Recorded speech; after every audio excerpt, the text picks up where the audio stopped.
चिंतन से ही होगा आत्म परिवर्तन। इतनी ऊंची स्थिति में रहो कि नीची बात ऑटोमेटिक खत्म हो जाए। तो स्मृति, स्थिति, स्वरूप और संस्कार, ये 4 स्टेप्स याद रखेंगे। मैं कालों का काल सबको वापस ले जाने वाला हूं, तो खुशी होनी चाहिए ना, है ना, मरने की भी खुशी। बड़ी दीदी बहुत बड़े धनवान परिवार से थी। जब उन लोगों को ज्ञान मिला तो उनके परिवार वाले नहीं चाहते थे कि वो ज्ञान में आए, तो उनको 14 तालों में बंद कर दिया था। उनकी बहुत बड़ी कोठी थी, बहुत बड़ा मेंशन जैसा मकान था, तो 14 रास्ते थे कि जहां से कोई बाहर निकल सके। तो 14 रास्तों पर 14 ताले लगा दिए थे। विचार करो, फिर भी वो कैसे भी करके रास्ता निकाल देते थे, कैसे भी करके मुरली ले लेते थे, पढ़ते थे और फाइनली वो निकल गए। तो बड़ी दीदी, उनके मम्मी और उनकी छोटी बहन शिलेंद्रा दादी, उन सबको हमने देखा है। तो उनकी मम्मी को बाबा कहते थे क्वीन मदर, क्योंकि वो आई थी जैसे राजाई घराने से। और बड़ी दीदी की चाची और उनकी 2 कजिन बहनें, 2 बहनें जो उनके मतलब चाचा की बेटियां थी। तो वो 6 बहनें घर से निकली और बाबा को समर्पण हो गई। जो मरेगा बेअभिमान से, झुकेगा समर्पण भाव से और सीखेगा तो उच्च पद पाएगा। तो ऐसे ही नहीं सीख सकते हैं, पहले मरना है, झुकना है, फिर सीखना है, और सीखेंगे तो स्वर्ग के मालिक बन जाएंगे। हम भारत जाते हैं तो क्या करते, डॉलर को रुपीस में एक्सचेंज करते हैं। तो बाबा कहते बच्चे तुम्हें एक्सचेंज करना है, केवल पुराना दे दो और नया लेना है। तो देना तो कुछ भी नहीं है, केवल एक्सचेंज करना है। सब कुछ मेरे को दो, मैं तुम्हारी आत्मा और शरीर दोनों को पवित्र बना दूंगा, फिर राजाई पद भी दूंगा। तुम्हारे पास जो कुछ है वह बलि चढ़ो।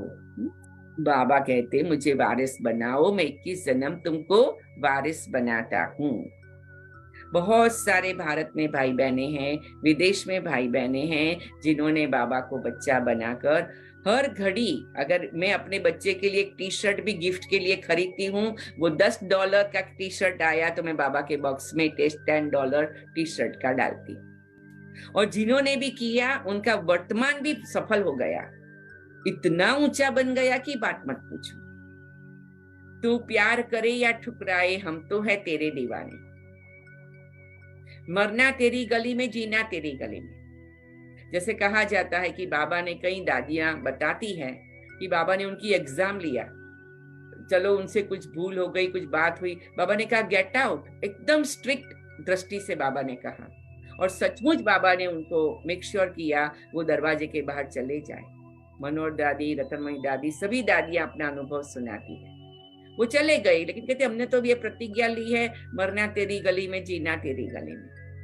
तो दरवाजे के बाहर जाके बैठ गए, क्योंकि बाबा ने कहा दरवाजे के बाहर जाओ, इतनी श्रीमत है ना। तो बैठ गए दरवाजे के बाहर जाके, सारा दिन बैठे रहे, भूखे प्यासे बैठे रहे। और क्या हुआ, कई बच्चे बाबा के देखने गए हैं ना, कई भाई बहने, बाबा वो तो बैठी है। बाबा एकदम उनको स्ट्रिक्ट आंखों से देखता था, धर्मराज बन के, कि दोबारा मेरे पास ना आओ। बाबा बोलता नहीं था, एकदम स्ट्रिक्ट धर्मराज। और फिर सारा दिन बाबा ने भी खाना नहीं खाया, पानी नहीं पिया। फिर शाम हुई, मेरे को अभी भी वो बातें याद आती है ना, तो मैं इमोशनल हो जाती हूँ, भावनात्मक हो जाती हूँ। शाम हुई, बाबा खुद गया दरवाजे के पास। बच्ची तुम पास हो गई, मरना तेरी गली में, जीना तेरी गली में, तुम पास हो गई, तुम स्वर्ग की महारानी बन गई, आओ बच्ची। बाबा एकदम हाथ पकड़ के गले लगाकर बच्ची को लाया। बच्ची स्नान करके आओ, बाबा के साथ खाना खाना। बाबा ने भी खाना नहीं खाया। बाबा माँ बन जाते थे, जैसे बच्ची खाना नहीं खाए तो माँ बाप नहीं खाते ना खाना। फिर वो लेके आते थे, बाबा की आंखों में आंसू, बच्चों की आंखों में आंसू। बाबा बच्ची को खिलाएगा, बच्ची बाबा को खिलाएगी। सुंदर मेला रच लिया, प्यार का अनुभव करा देते थे।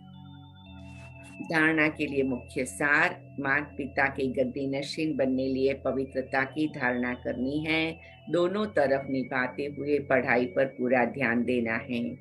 मैं आत्मा माता पिता के गद्दी नशीन बनने के लिए पवित्रता की धारणा करती हूँ। मैं आत्मा दोनों तरफ तोड़ निभाते हुए पढ़ाई पर पूरा ध्यान देती हूँ।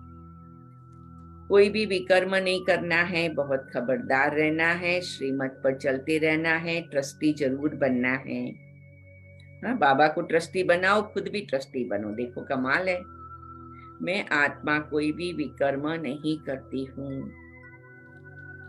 मैं आत्मा बहुत खबरदार हो श्रीमत पर चलती हूँ। मैं आत्मा ट्रस्टी जरूर बनती हूँ। वरदान, अपने मस्तक बीच सदा बाप की स्मृति इमर्ज रखने वाले मस्तक मणि भव। मैं आत्मा मस्तक बीच सदा बाप की स्मृति इमर्ज रखने वाली मस्तक मणि हूँ। मस्तक मणि अर्थात जिसके मस्तक में सदा बाप की याद रहे। हर एक अपने आप को प्रकृति के बीच में सुंदर चमकती मणि के रूप में देखो। इसी को ही ऊंची स्टेज कहा जाता है। अपने को सदा ऐसी ऊंची स्टेज पर स्थित रहने वाली श्रेष्ठ आत्मा समझ आगे बढ़ते रहो। जो इस ऊंची स्टेज पर रहते हैं वह नीचे की अनेक प्रकार की बातों को सहज पार कर लेते हैं। समस्याएं नीचे रह जाती हैं और स्वयं ऊपर हो जाते हो। मस्तक मणि का स्थान ही ऊंचा मस्तक है। जैसे चक्र बताते हैं ना, कुंडली चक्र ऐसे करके, उसमें भी बताते हैं क्राउन चक्र, मस्तक मणि। इसलिए नीचे नहीं आना, सदा ऊपर रहो, प्रकृति के बीच में रहो और यहाँ से ऊपर उड़ो, आसमान से भी ऊपर उड़ के पहुंच जाओ। स्लोगन, बेफिक्र बादशाह की स्थिति का अनुभव करना है तो मेरे को तेरे में परिवर्तन कर दो। बेफिक्र बादशाह की स्थिति का अनुभव करना है तो मेरे को तेरे में परिवर्तन कर दो। मैं आत्मा बेफिक्र बादशाह की स्थिति का अनुभव करने के लिए मेरे को तेरे में परिवर्तन कर देती हूँ। ओम शांति, ओम शांति, ओम शांति।